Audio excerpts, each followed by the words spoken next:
জয় গণেশ জয় গণেশ জয় গণেশ দেবা। ওকে ডাকলাম, ও গেল না, ঘুমিয়ে এত বিভোর। আমি বললাম ওর বাবা চলো আমরা যাই প্রসাদ নিয়ে আসি, উঠলো না। আর এখন আমি প্রসাদ নিয়ে এসেছি, এখন উনি কান্না জুড়েছে, ওই প্রসাদ খাবে না, ওকে উনি নিজে প্রসাদ আনবে। বলো। আমি ঘুম থেকে উঠে রেডি হয়ে বেরিয়ে পড়েছি, মাম্মাম শুয়ে রয়েছে, ওকে অনেকবার ডাকলাম, ও উঠলো না। আর এইদিকে দেখো আমাদের গণপতি বাপ্পা মরিয়া।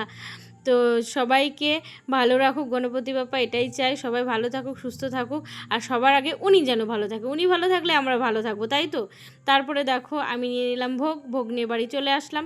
তারপরে কি হয় দেখো, তো আমাদের এখানে পুজো হচ্ছিল, আমি গেছিলাম এই প্রসাদ আনতে। যাওয়ার কথা ছিল অনেকটা আগেই, কিন্তু আমার যাওয়ার হলো না, কারণ ঘরে পুজো দিয়েছিলাম গণপতি বাপ্পার। তারপরে পুজো দেওয়ার পর শরীর খুব খারাপ লাগছিল, খেয়ে দিয়ে শুয়ে পড়েছিলাম। এখন দেখছি সন্ধ্যা হতে চললাম, যা প্রসাদ আনা হলো হতো না, ওই কারণে আবার গিয়ে যে প্রসাদ নিয়ে আসলাম।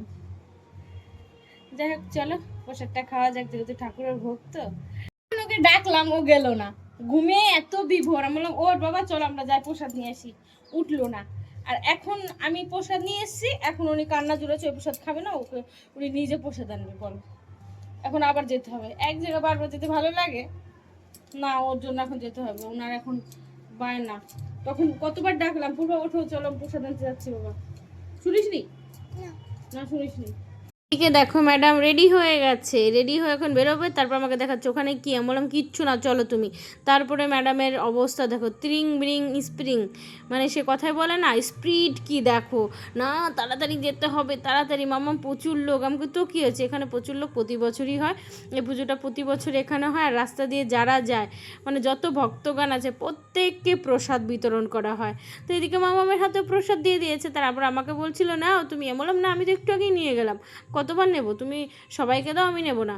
আর বাবা খিচুড়ি হাতে লোক সামলাতে পারছে না, কি করছে দেখো গাইস। আমি ওকে বলছি কী ব্যাপার, বাড়ি গিয়ে খাবে, সেইটুকু কি ধৈর্য হচ্ছে না? বলছে না মামা প্রসাদ দেখে আমি থাকতে পারছি না, আমাকে খেতেই হবে এক্ষুনি। তারপর আমি বলছি তুই এক্ষুনি খাবি, আর আমার প্রসাদটা তো বাড়িতে রয়েছে, তাহলে তুই খাচ্ছিস, এদিকে আমাকে লোভ দেখাচ্ছিস কেন, আমার তো খিদে পাচ্ছে। বলছে তুমি তো বাড়ি গিয়ে খেতে পারবে। আমি বলছি হ্যাঁ আমি বাড়ি গিয়ে খেতে পারবো, তাহলে একসাথে খাবো। বলছে না আমি জানি ও কেন আগে খাচ্ছে, ও বাড়ি ঢুকবে না তো।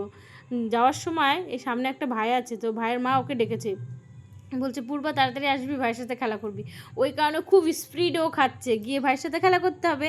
এই দেখো ভাই, ছোট্ট ভাই কুট্টুস, তো ওর সাথেও খেলা করে। তো ও তো সেরকম খেলতে পারে না, ও বসে বসেই দেখে। তো ভিডিওটা এই পর্যন্ত, ভালো লাগলে লাইক করো, কমেন্ট করো, শেয়ার করো, সবাই ভালো থেকো।